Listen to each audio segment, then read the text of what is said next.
मैं खुदा यीशु मसीह का शागिर्द उमर मैसी एक दफ़ा फिर खुदा के पाक कलाम के साथ आपके सामने मौजूद हूँ। उमर मैसी यूनिवर्सिटी के फर्स्ट बैच के 51 स्टूडेंट्स, खुदा यीशु मसीह का फ़ज़ल आप सब की ज़िंदगियों पर मज़ीद बढ़ता रहे और आप सब खुदा में मजबूत होते रहे। और भी जितने सुनने वाले हैं जो फेसबुक पे, यूट्यूब पे मेरे सरमन्स सुनते हैं, इंजील मुक़द्दस की तालीमात को सुनते हैं, खुदा यीशु मसीह का फ़ज़ल आप सब की ज़िंदगियों पर बढ़ता रहे। इंजील मुक़द्दस खुदा के कलाम को सीखने का सबसे पहला बुनियादी मकसद ये है कि आप सब की ज़िंदगियाँ बाबरकत हों। आपकी ज़िंदगियों से, आपके बदनों से यीशु मसीह का नाम ऊंचा किया जाए, यीशु मसीह का नाम इज़्ज़त और जलाल पाए। हम क्या हैं, हमारी क्या हैसियत है कि इतने बड़े कायनात के खालिक खुदा का नाम हमारी वजह से इज़्ज़त और जलाल पाए।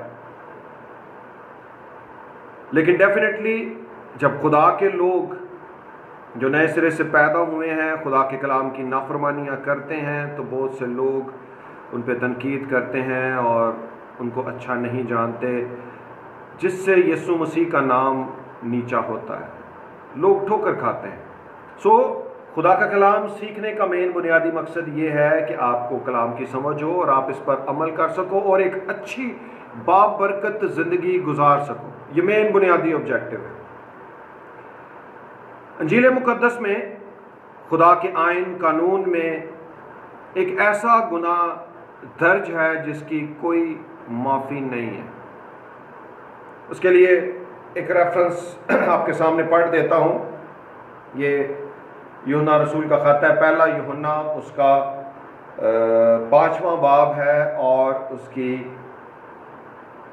16वीं आयत का दूसरा हिस्सा है। गुनाह ऐसा भी है जिसका नतीजा मौत है, इसकी बाबत दुआ करने को मैं नहीं कहता। खुदा उनके पाक कलाम के पढ़े और सुने जाने पर खुदा उनकी बरकत हो। खुदा का कलाम यहाँ पे बड़ा क्लियर है कि जो ऐसा गुनाह कर रहा है जिसका नतीजा मौत है, तो उसके लिए दुआ करने से खुदा का कलाम हमें मना कर रहा है और हमें मना होने की ज़रूरत है। आज जो हम खुदा के कलाम में से सीखने को हैं वो बहुत ही इम्पोर्टेंट है, क्योंकि अक्सर जब मुझसे लोग ये क्वेश्चंस पूछते हैं कि ये कौन सा गुनाह है जिसकी माफ़ी नहीं है,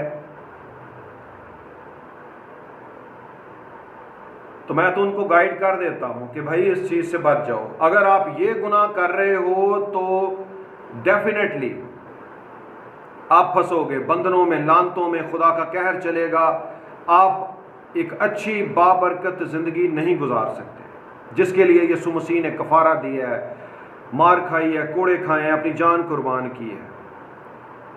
लेकिन अगर कोई ये गुनाह कर रहा है जिसकी माफ़ी नहीं है, तो फिर उसका कुछ नहीं हो सकता। देखिए, बड़े बड़े गुनाह माफ़ हो जाते हैं। किसी ने कत्ल किए हैं, नाजायज़ ताल्लुकात रखे हैं, ज़नाकारियाँ की हैं, झूठ बोले हैं, लोगों को धोखे दिए हैं, माँ बाप को मारा है, बड़े से बड़ा गुनाह भी माफ़ हो जाता है। गैर मबूदों की इबादत करना माफ़ हो जाता है। जादूगरियाँ करना, जादूगरों के पास जाना, बाबों के पास जाना, पीरों फ़कीरों के पास जाना, ये सब कुछ माफ़ हो जाता है। जो कोई इकरार करता है कि मैंने ये गुनाह किया है, माफ़ी मांगता है, यीशु के कदमों में झुकता है, उसके गुनाह माफ़ हो जाते हैं। लेकिन ये ऐसा गुनाह है जिसके लिए इंजील मुक़द्दस हमें खुद ही बता रही है कि ये गुनाह माफ़ नहीं होगा, और इसके लिए हम सबको बहुत ज़्यादा मोहतात होने की ज़रूरत है। आज जो आप टीचिंग सुनने को हो, ये बहुत ही इम्पॉर्टेंट टीचिंग है ताकि आपकी ज़िंदगियाँ बाबरकत हो सकें। ये लॉ ऑफ होली स्पिरिट है, पेज नंबर 7 से हम पढ़ने को हैं, और मेरी कोशिश है कि पेज नंबर 7 से 11 तक आज इस टॉपिक को पढ़ लिया जाए। थोड़ा ज़रा टीचिंग लंबी होगी, लेकिन ये आपकी ज़िंदगी में एक अजीब जलाली काम करेगी ये टीचिंग। जब आप ये गुनाह नहीं करोगे जिसके लिए माफ़ी नहीं है, तो खुदा आप पर और ज़्यादा अपने फजल को बढ़ाएगा और आप एक अच्छी बाबरकत ज़िंदगी गुजार सकोगे। सो खुदा के पाक कलाम में से लॉ ऑफ होली स्पिरिट सीखते हैं। इसके लिए 2 रेफरेंसेस हैं। मत्ती की अंजील उसका 12वां बाब और 31 और 32 आयत, और इसके साथ मरकज़ की इंजील उसका 3रा बाब 28, 29 और 30वीं आयत। यहां पर खुदावंद यीशु मसीह ने एक आइन, एक कानून मुकर्रर किया है खुदा पाक रूह के ताल्लुक से, और इसके साथ खुदावंद यीशु मसीह ने यह बात लिंक की है कि जो खुदा पाक रूह के खिलाफ गुनाह करेगा उसकी माफी नहीं है। चले रेफरेंस पढ़ लेते हैं, आयत एक पढ़ लेते हैं। यही वाली आयत मत्ती की इंजील उसका 12वां बाब है और उसकी 31वीं और 32वीं आयत पढ़ने को। इसलिए मैं तुमसे कहता हूं कि आदमियों का हर गुनाह और कुफर तो माफ किया जाएगा, मगर जो कुफर रूह के हक में हो वो माफ ना किया जाएगा। और जो कोई इब्ने आदम के बरखिलाफ कोई बात कहेगा वो तो उसे माफ की जाएगी, मगर जो कोई रूल कुदस के बरखिलाफ कोई बात कहेगा वो उसे माफ ना की जाएगी, ना इस आलम में ना आने वाले में। खुदा उनके पाक कलाम के पढ़े और सुने जाने पर खुदा उनकी बरकत हो। खुदा का कलाम हमें बाइबल मुकद्दस ये बात सिखाता है कि बाइबल मुकद्दस में आइन और कानून तहरीर है। सबसे पहला आइन जो खुदा ने बाइबल मुकद्दस में तहरीर करवाया वो आदम के ताल्लुक से था। इसको आदम की शरीयत भी कहा जाता है, जिसमें खुदा ने एक ही कमांडमेंट दी, फॉरबिडन कमांडमेंट थी, और उसके साथ ही खुदा ने पहले से ही सज़ा भी मुकर्रर कर रखी थी। और खुदा का कलाम हमें सिखाता है कि ऐसा ही हुआ। फिर उसके बाद हम खुदा के कलाम में देखते हैं मूसा की शरीयत आ गई और उसमें आइन और कानून और बहुत कुछ हम देखते हैं। हुक्म थे, ममनुआ हुक्म थे, और उसके साथ साथ वादे भी थे और सज़ाएं भी थीं। लेकिन ये कलाम के हिस्से बाइबल मुकद्दस में आज हमारे लिए तहरीर हैं, ये लिखे हुए हैं। हमारे लिए इजी है कि हम खुदा के कलाम को पढ़कर इसमें से सीख सकते हैं। पौलुस रसूल नए अहदनामा को, इंजील मुकद्दस को मसीह की शरीयत कहता है। ये शरीयत भी लिखी हुई है, ये आइन, ये कानून, ये सारा कुछ लिखा हुआ है, और हमारे लिए इजी है कि हम इसको पढ़ के इसको सीख सकते हैं और मसीह की शरीयत के मुताबिक, इन कवानीन के मुताबिक हम अपनी जिंदगी को ढाल सकते हैं। लेकिन इसके साथ साथ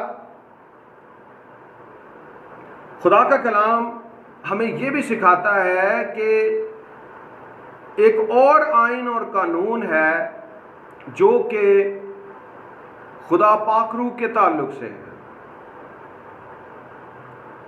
ये लिखा हुआ नहीं है, लेकिन इसके साथ बड़ी कड़ी किस्म की अदालत होती है।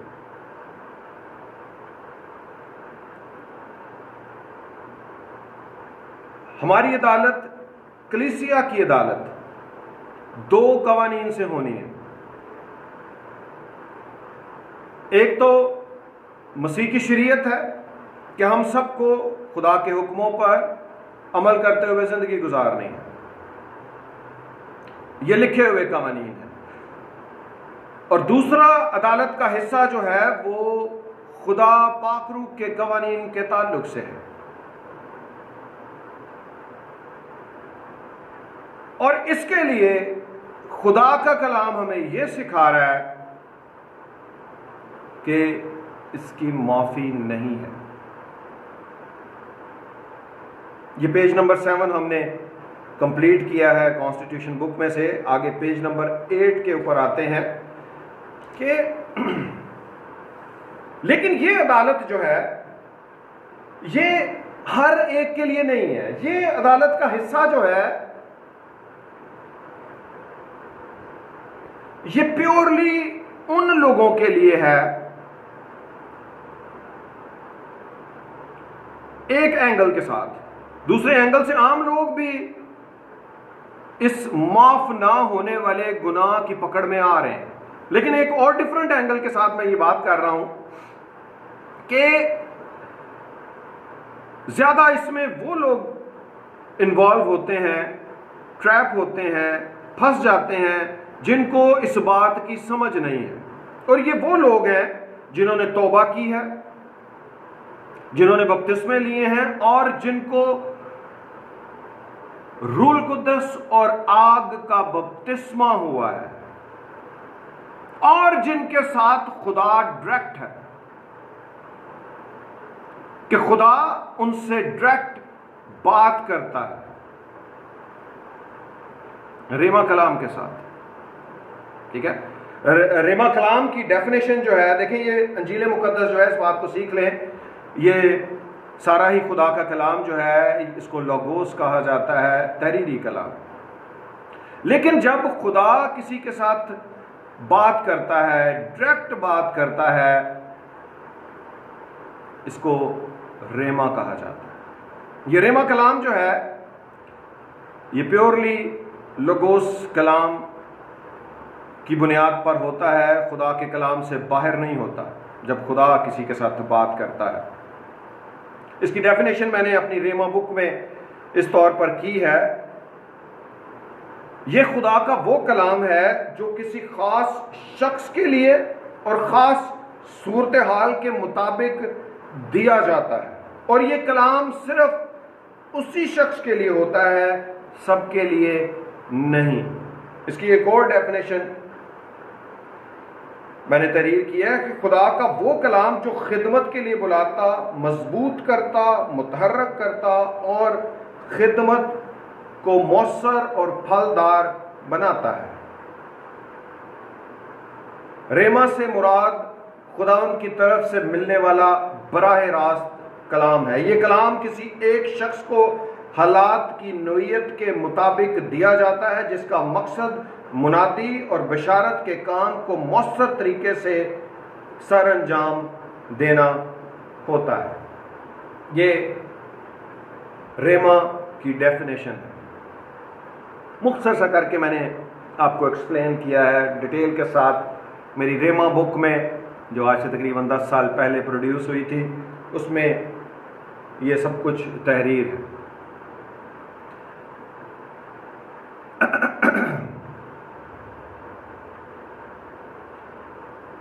ये प्योरली उन लोगों के लिए है जिनके साथ खुदा डायरेक्ट बात करता है। खुदा पाकरू उनके अंदर रहते हुए उनसे बात करता है। ये खुदा के वो ममसू हैं जिनके अंदर खुदा सुकूनत करता है, खुदा पाकरू उनमें रहता है। और जब खुदा उनके अंदर रहते हुए कोई बात करता है तो ये बहुत बड़े फजल की बात है, खास फजल की बात है। देखिए, खुदा सबके साथ डायरेक्ट बात नहीं करता, इस बात को सीख लें। मैं अपने जो फिजिकली स्टूडेंट्स मेरे सामने होते हैं, मैं उनसे ये क्वेश्चन पूछता हूं कि आपके साथ कभी खुदा ने कोई डायरेक्ट बात की है? देखें, कलाम के साथ, लिखे हुए कलाम से तो वो हम सब के साथ मुखातिब है, लेकिन क्या रेमा कलाम के साथ खुदा ने कभी आपके साथ बात की है? और ये रेशो बहुत कम है जिसमें स्टूडेंट्स ये कहते हैं कि खुदा ने मेरे साथ ये बात डायरेक्ट की है, कि मुझे खुदा की आवाज़ सुनाई दी है। और ये ख़ास फजल जब किसी पे होता है और वो खुदा की बात को सुनकर उसको इग्नोर कर देता है, उसकी कोई अहमियत नहीं समझता, या खुदा पाकरू के हुक्म पर अमल नहीं करता, या खुदा पाकरू की, अगर खुदा पाकरू कोई किसी काम से मना कर रहा है, कोई ममनुआ हुक्म दे रहा है कि इस काम से बाज आ जा, और वो बाज नहीं आता, तो ये ऐसा गुनाह है जिसकी माफी नहीं है। जैसे मैंने पहले भी कहा है कि जब खुदा इस तरह से किसी को कमांड कर रहा होता है, खुदा पाकरू, आम बंदे को तो नहीं पता चलता कि खुदा पाकरू ने इसके साथ क्या बात की है, लेकिन उस शख्स को पता होता है कि खुदा पाकरू ने मुझसे क्या बात की है और मुझे ये काम करना है। लेकिन फिर भी वो बहुत सी जगहों पर नाफरमानी कर रहा होता है, नहीं करता।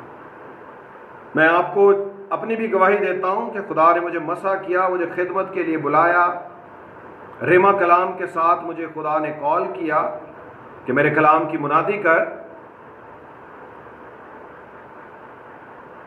लेकिन मैंने इसको इग्नोर कर दिया। मैंने इस बात से भागना शुरू कर दिया। होर कोई काम करने को तैयार हो जाने, लेकिन खुदा का काम करने लोग ईजिली तैयार नहीं होते। खुदा जब मूसा को बुलाता है कि मेरा पैगाम लेकर जा, वो आगे से रिफ्यूज कर देता है। तो खुदा का कलाम हमें ये बात सिखाता है, ये बात बाइबल मुकद्दस में लिखी हुई है कि खुदा का कहर मूसा पर भड़का। ये कोई इतनी इजी बात नहीं है कि आप खुदा की बात को सुनकर तो आप उसको रिफ्यूज कर दोगे और आप एक अच्छी और बाबरकत जिंदगी गुजार सकोगे। नो वे। मैं इस प्रोसेस में से गुजर चुका हूं। मैं भी भागा, मैंने भी रिफ्यूज किया, नहीं मानी खुदा की बात, और मैंने बड़े बड़े टफ हालात का सामना किया है। लेकिन ये खुदा के कलाम की तालीम है। देखिए, हमारा खुदा मोहब्बत है। इस सारी टीचिंग को भी सुन के खुदा के खिलाफ आपने कोई बात नहीं करनी। खुदा के फैसले रास्त और दुरुस्त हैं। अगर उसने अपने पाक कलाम में ये तालीम तहरीर करवाई है तो ये हमारे लिए इंतहाई इम्पॉर्टेंट है कि हमें खुदा पाकरू के खिलाफ कोई गुनाह नहीं करना, इसकी माफी नहीं है।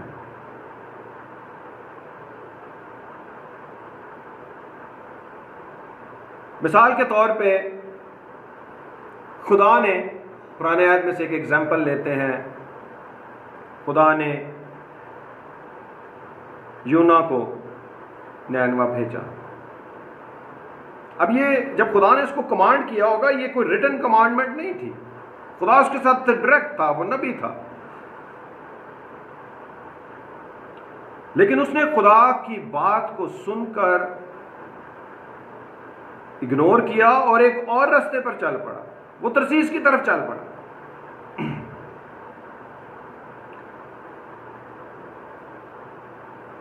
और फिर उसके बाद हम इस सारे वाक़े को जानते हैं कि किस तौर पर खुदा ने उसको पनिश किया। और आजकल के दौर में भी अगर हम देखें तो प्रीचर्स का यही हाल है कि खुदा जब उनको कोई काम करने को कह रहा होता है तो वो उसको इग्नोर करते हैं, रिफ्यूज कर देते हैं कि मैंने ये काम नहीं करना।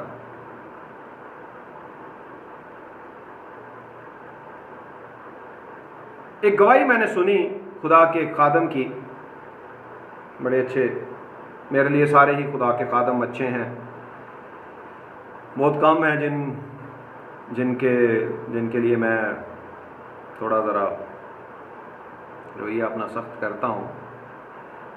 एक खुदा के खादम को मैं जानता हूँ कि उनकी जवानी के दिनों में जब वो दुबई में थे, अच्छी जॉब कर रहे थे, पैसे कमा रहे थे, वेल सेटल्ड थे, फैमिली भी उनकी वहाँ पर थी, और खुदा पाकरू ने उनसे एक दिन कलाम किया कि पाकिस्तान जा और पाकिस्तान जाकर मुनादी कर। अब उन्होंने खुदा की आवाज़ को सुना और उसको इग्नोर कर दिया।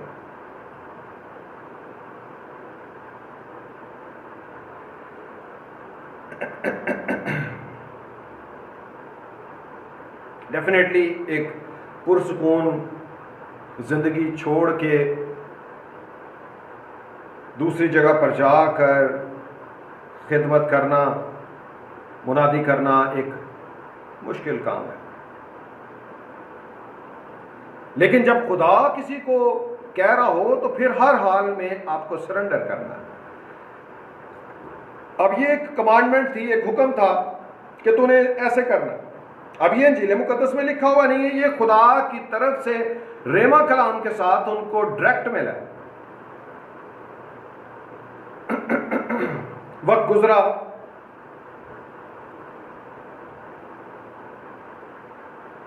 लेकिन उन्होंने खुदा के कलाम पर अमल नहीं किया। देखें, जब हम अपनी ज़िंदगी खुदा को देते हैं, जब हम तौबा करते हैं और बपतिस्मा लेते हैं, हम यीशु मसीह को अपना खुदावंद और बादशाह मान लेते हैं कि बादशाह का हुक्म चलेगा, मालिक का हुक्म चलेगा, आका का हुक्म अब चलेगा। हमारा मास्टर यीशु मसीह है, हमारा उस्ताद यीशु मसीह है, अब उसकी बात चलेगी, अब उसका हुक्म माना जाएगा हर हाल में।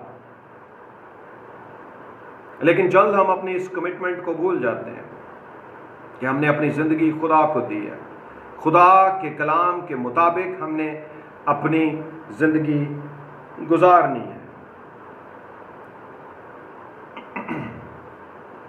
लेकिन हमेशा इस बात को याद रखें कि कभी भी खुदा के कलाम की नाफरमानी ना करें, चीज़ों को छोड़ दें,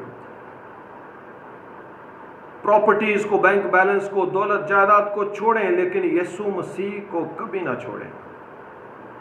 वही असल खजाना है जो उसके फजल की बदौलत हमें मिल गया है।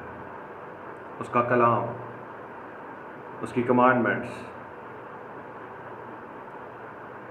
डेफिनेटली उसका कलाम हमारे कदमों के लिए चिराग और राह के लिए रोशनी है।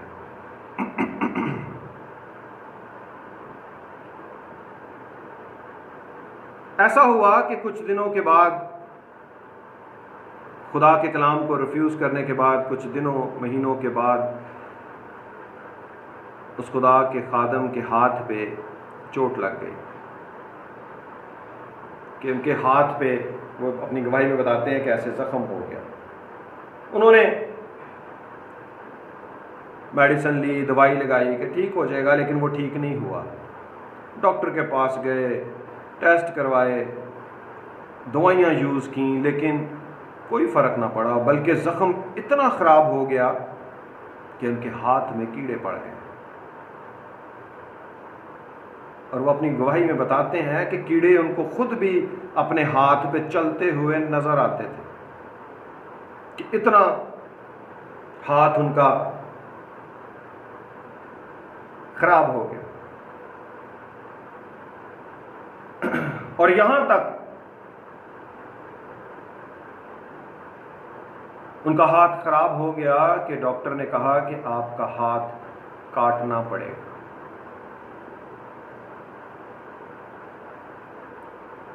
अब इसमें मैं यहां पर यह बात भी स्टूडेंट्स के साथ शेयर करना चाहता हूँ कि देखें, जब भी कोई किसी प्रॉब्लम में है, किसी इन्फेक्शन में है, किसी बीमारी में है, तो उसके पीछे सोर्स गुनाह है। बहुत कम होता है कि मैं किसी पे कमांडो एक्शन चलाता हूं कि डायरेक्ट उसके लिए दुआ कर देता हूं, लेकिन ज़्यादातर मैं लोगों से पहले माफ़ी मंगवाता हूं, तौबा करवाता हूं, उनको यीशु के कदमों में झुकने की तालीम देता हूं और ज़िंदगियों को खुदा के कलाम के मुताबिक ढालने के लिए कहता हूं। फिर मैं किसी के लिए दुआ करता हूं। उससे फिर बहुत ज़्यादा जो प्रेशर्स हैं मुझ पे नहीं आते। मैं भार यीशु मसीह को उठवाता हूं, क्योंकि वो खुदा का बर्रा है जो जहान के गुनाह उठा ले जाता है। और प्रीचर्स ख़ास तौर पर जब बेबरकती में आते हैं, जब बीमारी में आते हैं, तो उसके पीछे डेफिनेटली उनकी उस सारी प्रॉब्लम के पीछे भी गुनाह ही होता है, खुदा के कलाम की नाफरमानी होती है। तो बड़ा इजी है कि पहले जब आप खिदमत करते हो, कोई भी पेशेंट आपके पास आए, उसके लिए ज़रूर उसको पहले खुदा का रास्ता बताएं कि तौबा कर, फिर उसके लिए दुआ करें, उसको मुनादी ज़रूर करें। जब डॉक्टर्स ने उनको हाथ काटने का कहा, तो उन्होंने कहा कि मुझे पता है कि ये कैसे ठीक होगा। उन्होंने अपनी जॉब से रिज़ाइन किया, उन्होंने अपनी चीज़ें बेचीं, अपनी फैमिली को लिया, जहाज़ के टिकट लिए और जहाज़ में बैठ गए कि मैं वापस पाकिस्तान आ रहा हूँ। मैं उनको जानता हूँ, उनका ताल्लुक नारोवाल के पास एक गांव है, कोटली ननार के पास ये गांव है, वहाँ के हैं। वहाँ से काफ़ी खुदा ने प्रीचर्स खड़े किए, छोटा सा गांव है। और जब वो वापस जाने के लिए जहाज़ में बैठे हुए थे, तो उन्होंने प्रेयर की कि खुदावंद, मैंने गुनाह किया है, मैं इकरार करता हूँ मैंने तेरी नाफरमानी की, लेकिन अब मैं तेरे कलाम पर अमल करने के लिए तैयार हूँ। देख, मैं अपना सब कुछ छोड़कर तेरे कलाम पर अमल करने के लिए चल पड़ा हूँ। मेरे इस हाथ के ज़ख्म को तो ठीक कर दे।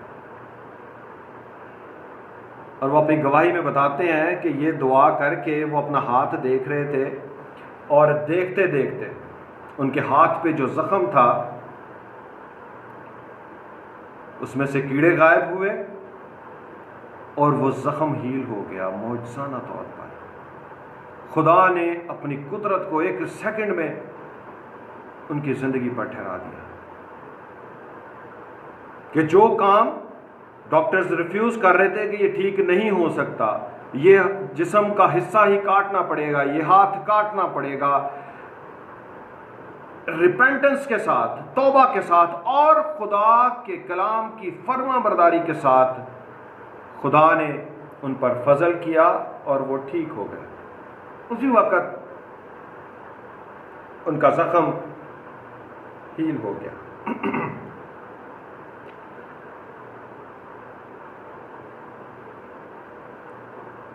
पाकिस्तान में आकर उन्होंने ज़बरदस्त खिदमत की है, मैं उनको जानता हूँ।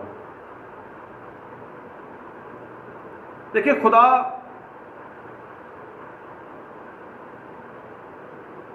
फर्माबरदार बच्चे चाहता है, शागिर्द चाहता है जो उस्ताद की बात को माने। ओबीडियंट बेटे और बेटियां खुदा चाहता है, और जो कुछ खुदा आपसे कहता है आप उससे भाग नहीं सकते।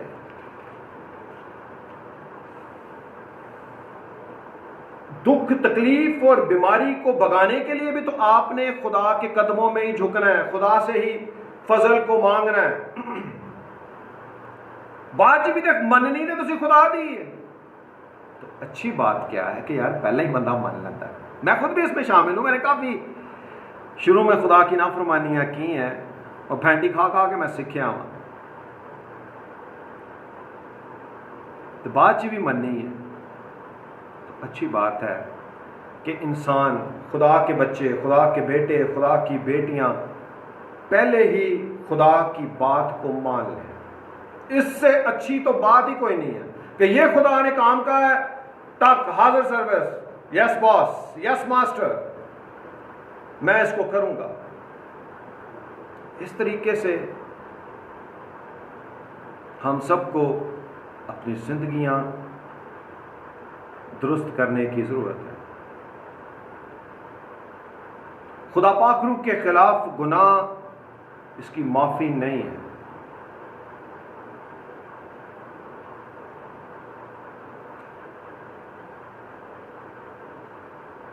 इसके अलावा और भी मैं बहुत सी एग्जांपल्स आपको दे सकता हूं।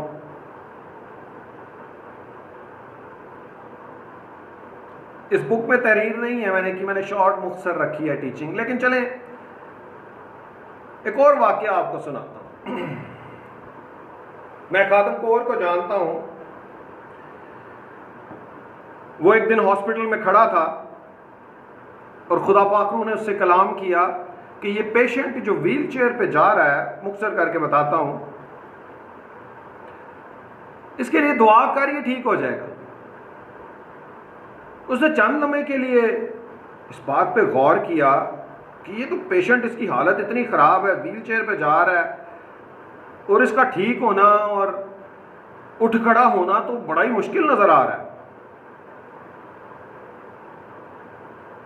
और यही बात उसने खुदा को कह भी दी, खुदावंद अगर ये ठीक ना हुआ तो मेरी बड़ी बेइज्जती होगी। वो जितनी देर तक पेशेंट उसके सामने रहा, वो उसको देखता रहा। व्हीलचेयर चलाने वाले उसको लेके उसकी नजरों से दूर चले गए और फिर खुदा का कहर उसकी जिंदगी पर नाज़िल हुआ। खुदा ने उसको कहा कि जैसे ये व्हीलचेयर पे है, ऐसे ही तू व्हीलचेयर पे होगा।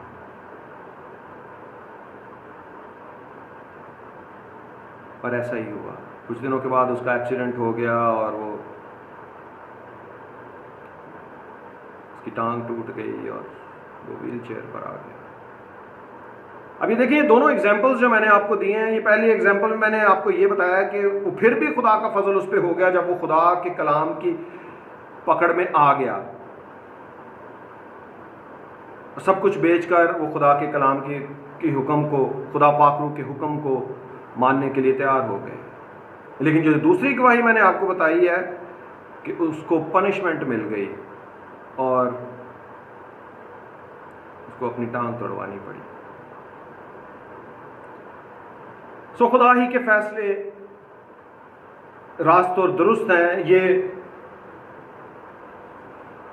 हुक्म, ये आइन, ये कानून जो अभी हमने पढ़ा है मत्ती 12:31 से, कि आदमियों का हर गुनाह और कुफर तो माफ किया जाएगा। देखें, खुदा यीशु मसीह जब ये तालीम दे रहे थे अपने शागिर्दों को, उसकी बेस क्या है कि कैसे खुदा यीशु मसीह ने ये बात अनाउंस कर दी। जो कुछ खुदा यीशु मसीह ने कहा है, ये आइन है, ये कानून है, ये खुदा की नीयत है, ये खुदा का इरादा है। ये बात मैं आपको बार बार कहता रहूंगा कि ये आपके दिलों पे नक्श हो जाए कि खुदा के कलाम से हटना नहीं है। बहुत से लोग ये समझते हैं कि कोई बात नहीं, चलो यार इस बात को इग्नोर कर देते हैं। खुदा के कलाम में कोई भी ऐसी बात नहीं है जिसको आपने इग्नोर करना है। और खुदा यीशु मसीह जब खिदमत कर रहे थे तो लोगों ने उनको ये बात कही कि तू बदरूहों के सरदार की मदद से बदरूहों को निकालता है। चलिए थोड़ा वाकया पढ़ लेते हैं।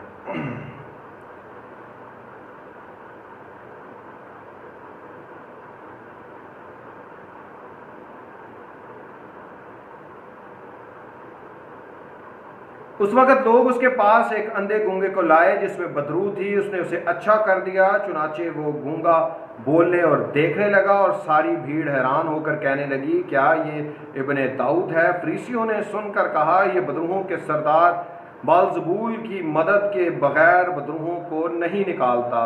उसने उनके ख्यालों को जानकर उनसे कहा, आगे सारा वाक़या है। और इस बात के जवाब में खुदावंद यीशु मसीह ने ये बात कही कि लोग खुदावंद यीशु मसीह में कह रहे थे कि तुझ में बुरी रूह है, और उसके जवाब में खुदावंद यीशु मसीह ने ये आयन, ये कानून मुकर्रर किया कि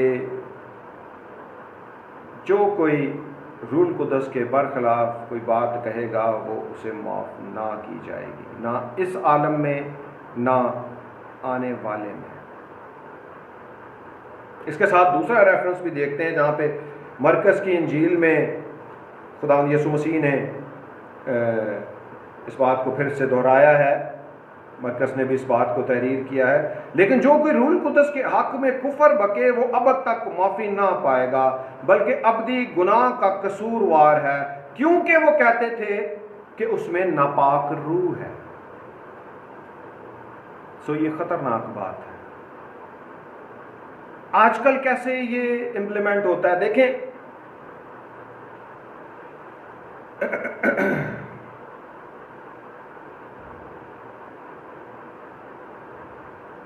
आजकल भी प्रीचर्स को ये बात कही जाती है, आम है ये बात,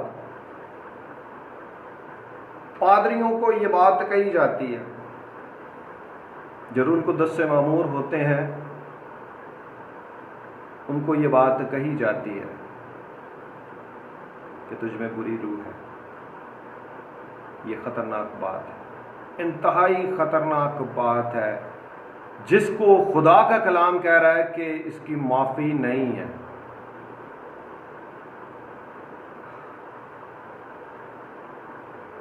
इसके साथ ही आप सबसे ये रिक्वेस्ट है सुनने वालों से कि ये बात नहीं बोलनी, किसी भी खादम को ये बात आपने नहीं बोलनी। देखिए, अभी हम 3 एंगल्स के साथ ये बात सीख चुके हैं कि रूल कुदस के खिलाफ गुनाह कैसे होता है। पहली बात कि खुदा जब कोई हुक्म देता है, खुदा पाक रूह जब आपके अंदर रहते हुए डायरेक्ट रेमा कलाम के साथ आपको कोई हुक्म देता है तो आपने लाजमी उस पर अमल करना है। दूसरी बात, जब खुदा पाक रूह आपके अंदर रहते हुए रेमा कलाम के साथ आपको किसी बात से मना करता है कि फलानी जगह पर ना जा, फलाने से ना मिल, ये ना कर, तो आपने मना हो जाना है। अगर नहीं होते तो ये ऐसा गुनाह है कि जिसकी माफ़ी नहीं है। तीसरी बात, तीसरे एंगल के साथ हमने इस बात को सीखा है कि किसी भी खादम को, किसी भी ईमानदार को आपने ये बात नहीं कहनी कि तुझ में बुरी रूह है, क्योंकि इसके ऑपोजिट मेरा जो खिदमत का एक्सपीरियंस है, बहुत से लोग मेरे पास दुआएं करवाने आते हैं, और ये एक हकीकत भी है कि बहुत से खादम, बहुत से ईमानदार ट्रैप हो जाते हैं। उनकी नाफरमानियाँ, उनके गुनाह जब वो बाज नहीं आ रहे होते, तौबा नहीं करना चाह रहे होते, तो उसका रिज़ल्ट क्या निकलता है? खुदा पाक रूह जुदा हो जाता है और बुरी रूह उनकी ज़िंदगी पर आके कब्ज़ा कर लेती है। ये होता भी है, लेकिन ये बहुत एक सेंसिटिव मामला है, एक हसास मामला है। आपने इसमें मोहतात रहना है कि इस तरह से आपने ये बात कहनी नहीं है। हम तो चलो को थोड़ी सी, मैं समझता हूँ कि खुदा के साथ चलते हुए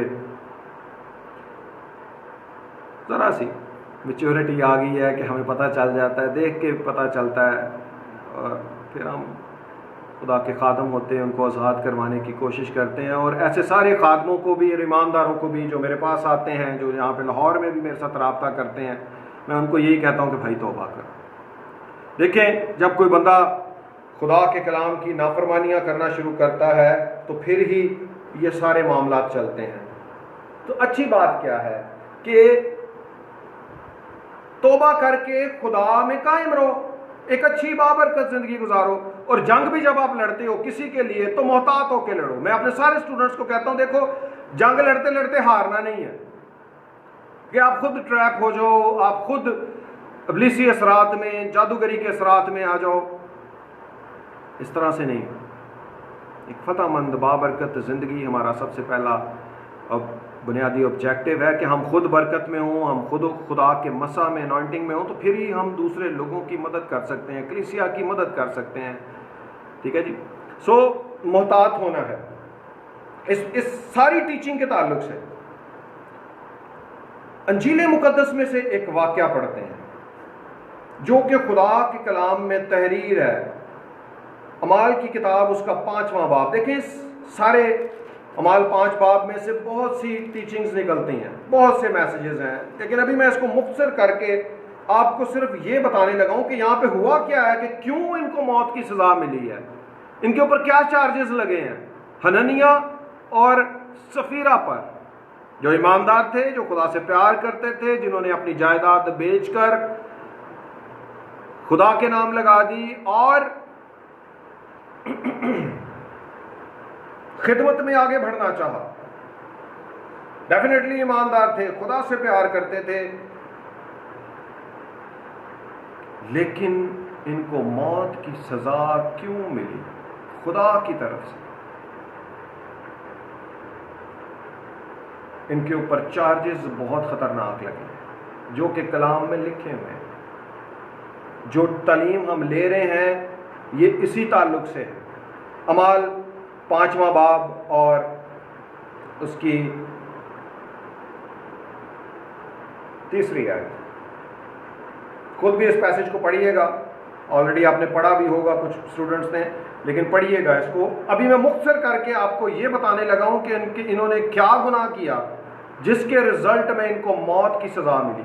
हमने 2 एग्जाम्पल्स के साथ सीखा है, एक के हाथ में जख्म, एक की टांग टूट गई, और अब ये 3री एग्जाम्पल के साथ हम खुदा के कलाम के इस हिस्से को सीखने को है कि कुछ गुनाह माफ़ नहीं होते। एक गुनाह ऐसा है जो माफ़ नहीं होगा। ठीक है जी। 5:3 मगर पतरस ने कहा, ऐ हननिया, क्यों शैतान ने तेरे दिल में ये बात डाल दी कि तू रूल कुद्दस से झूठ बोले और ज़मीन की कीमत में से कुछ रख छोड़े।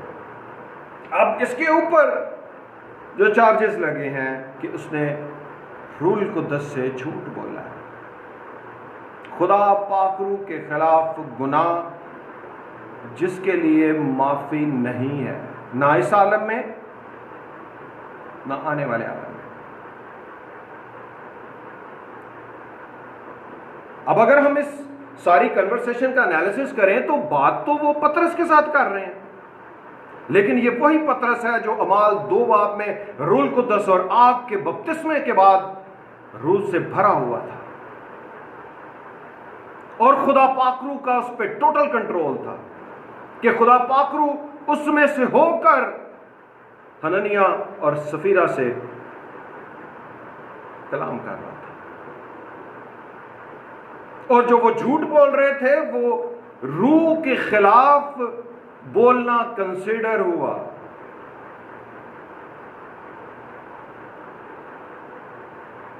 कि तू रूल कुद्दस से झूठ बोल, और इसकी सजा उसको मौत मिली उसी वक्त, इमीडिएटली, फौरन अदालत। देखें, खुदा का कलाम हमें यह सिखाता है कि खुदा अदालत तो करता है, लेकिन ज्यादातर जो मेरा एक्सपीरियंस है वो चांस देता है, संभलने का टाइम देता है कि भी ये ठीक हो जाए, तौबा कर जाए, मेरी बात मान ले। लेकिन समटाइम्स, बहुत रेयर है कि इमीडिएट अदालत हो जाती है। और यहां पर ना सिर्फ हननिया की बल्कि उसकी बीवी सफीरा की भी फौरन अदालत हुई और दोनों को मौत की सजा मिली।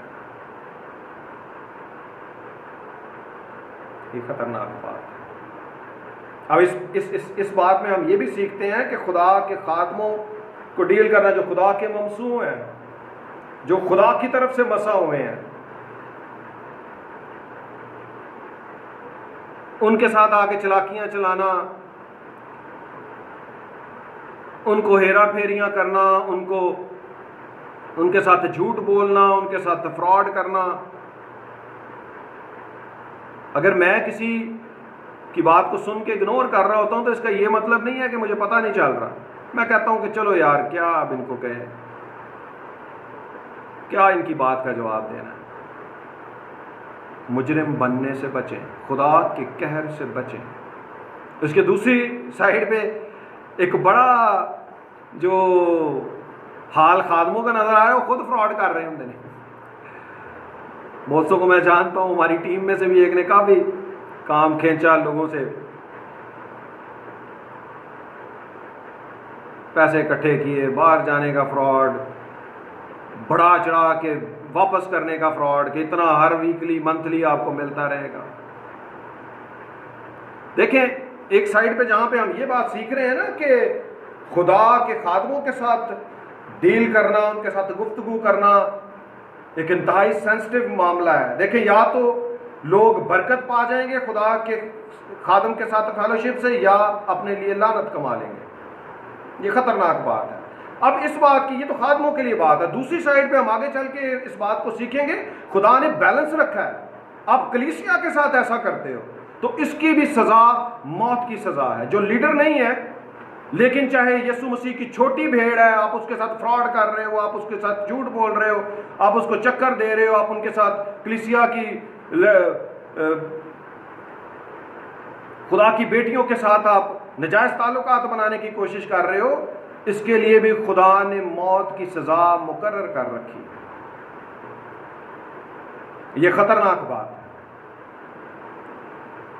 तो मैं तो बड़ा मोहतात हूं, कोई छोटे से छोटा ईमानदार भी मेरे पास आता है, मैं उसको सही कोशिश होती है कि मैंने नहीं फंसना, कि खुदा ने जो लिमिट्स मुकर्रर कर रखी हैं।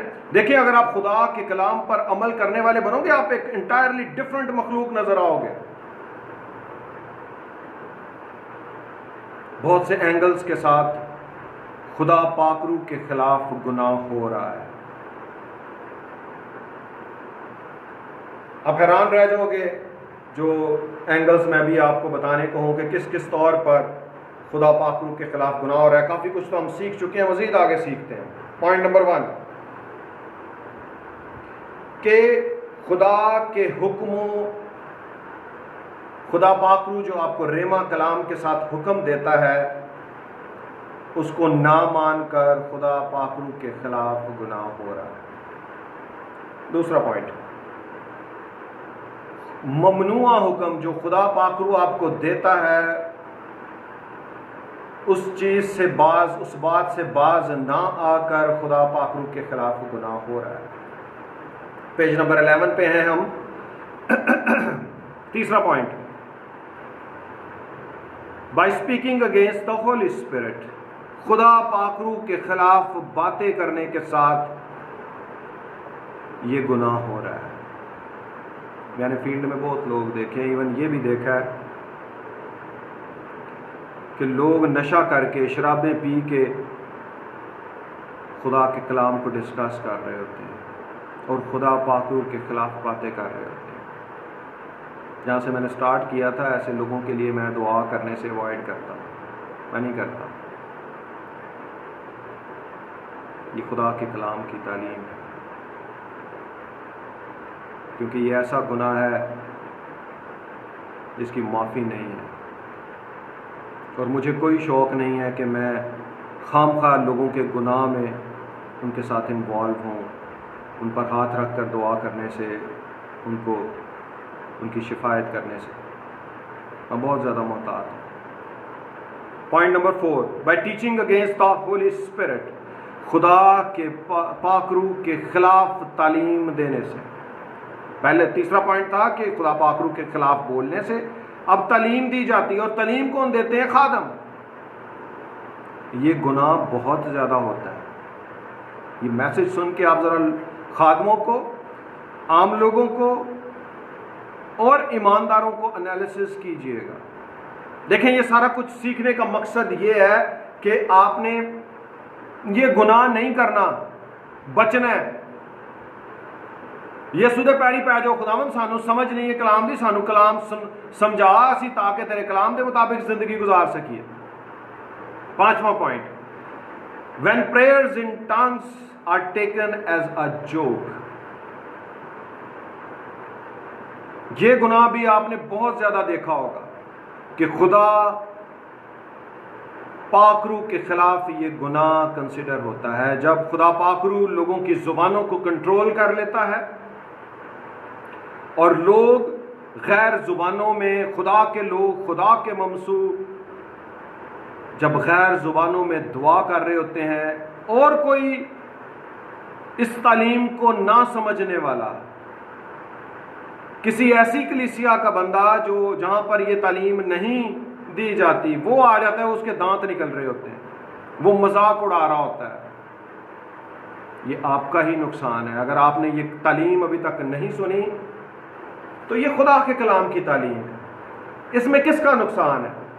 इसमें आप लोगों का नुकसान है। अगर आप गैर जुबानों में दुआ जब हो रही होती है तो आप उसका मजाक उड़ा रहे होते हो, तो ये ऐसा गुनाह है जिसकी माफ़ी नहीं है। देखिए, फाइनल जजमेंट तो खुदा ने करनी है। हमारा कलाम खादम होते तो ये है कि आपको समझा दें, आपको सिखा दें।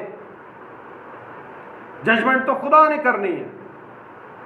सो मोहतात हो जाए इस बात में। खुदा से मदद मांगे, खुदावंद मुझे समझ नहीं है, मुझे समझा, मेरी मदद कर, और अपनी हंसी को, अपनी जुबान को कंट्रोल में रखें। खुदा पाकरू के खिलाफ गुनाह ना करें। छठी बात, by not accepting holy spirit as a person. बहुत सी कलीसियां ऐसी हैं जो खुदा पाकरू को अलहदा शख्सियत के तौर पर ही नहीं मान रहे, और जब नहीं मान रहे तो डेफिनेटली फिर वो खुदा पाकरू के खिलाफ बोलेंगे, खुदा पाकरू की तालीम के ताल्लुक से वो नेगेटिव बातें डिलीवर करेंगे। सो बचें इस बात से। सातवीं बात, by not accepting the gifts of the holy spirit. 9 नेमतें जो खुदा के कलाम में तहरीर हैं, बहुत से लोग, बहुत सी कलीसियाँ इन नेमतों को नहीं मानते। जुबानों का तर्जुमा, मौजज़ात, शिफाएँ, नबूवत, इल्मियत का कलाम, हिकमत का कलाम, ईमान नहीं मानते। भाई अगर आपको नहीं पता तो मुझे पता है भाई, बहुत सी कलीसियाँ इस बात को नहीं मानती। ये खतरनाक बात है। इस बात को सीख लें। आपने सारे कलाम को कबूल करना है, इसको मानना है। नहीं मानते तो डंडे दे नाल दे बाद च मान नहीं जाना। तो अच्छी बात है कि पहले ही बंदा खुदा के कलाम के आगे घुटने टेक दे।